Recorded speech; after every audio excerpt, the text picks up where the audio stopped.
Tomorrow's a big day in the House Epstein investigation. The Oversight Committee will begin receiving documents from the Epstein estate. And this week, estate lawyers will also allow staffers to view unredacted versions. Epstein's 50th birthday book is among the items to be reviewed. President Trump, of course, sued the Wall Street Journal for $10 billion after denying a report he was among those who contributed to the book. Also highly anticipated, Epstein's Black Book, as Trump supporters and survivors demand a full list of Epstein associates. I would like to announce here today, us Epstein survivors have been discussing creating our own list. We know the names. Many of us were abused by them. Now, together as survivors, we will confidentially compile the names we all know. Well, the woman who made that powerful announcement joins you right now, Lisa Phillips, Epstein survivor, now host of the From Now On podcast. Lisa, welcome. Awfully glad to have your voice here on the broadcast to talk about that. Before we get to that list, you've been an advocate for survivors for a long time. But what was the experience like for you going to the Capitol for a chance to engage with lawmakers? Did you know what to expect ahead of time? Actually, no, I did not know what to expect. Everything that happened afterwards was a complete surprise to me, but it's what I wanted, was to get the attention that survivors needed to make the change that's necessary. You know, there was one Republican Congresswoman, Nancy Mace. She emerged from that room visibly shaken and crying. Take us inside. What was it like during that meeting? Oh, it was absolutely surreal and empowering. It was the most important moment of my life.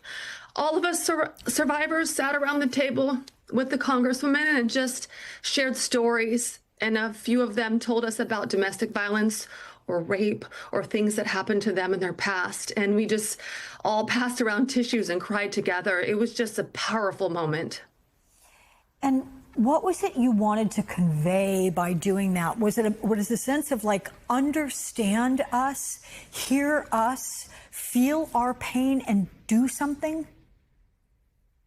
Absolutely. It takes a lot of courage for victims of sexual abuse and trafficking on this level to come forward and stand there and, you know, sometimes shamefully tell your story. And we are coming into our power because we are coming together as a community, talking about this, sharing our stories and connecting the dots and healing together. So through that, we've become quite a powerful group of women. I'd say so, yeah. Were you surprised at all by any of the specific responses, any of the questions from any of the congressmen or women? Well, I mean, there's a certain sensitivity you need to have with survivors. And some were great at that and some weren't. So it's always like those little jabs they give you. Doesn't feel good. Like I said, there is a lot of shame that comes with dealing with all of this until you're able to just own it and move forward. So you're suggesting that you would feel shame by the way you were queried by somebody, or did you think it was about a sense of, I'm not sure I believe you? What was it? Yeah. Sometimes it's not believing us that doesn't feel good. Shame from just the experience. Also, there's a lot of mystery and confusion around Epstein.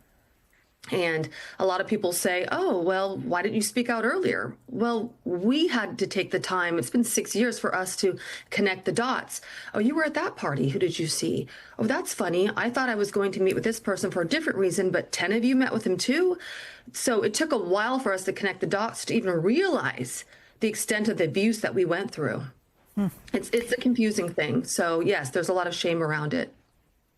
In your interactions with members of Congress, did you get any sense of a partisan divide on this issue? Did anyone say they openly did not support the survivors?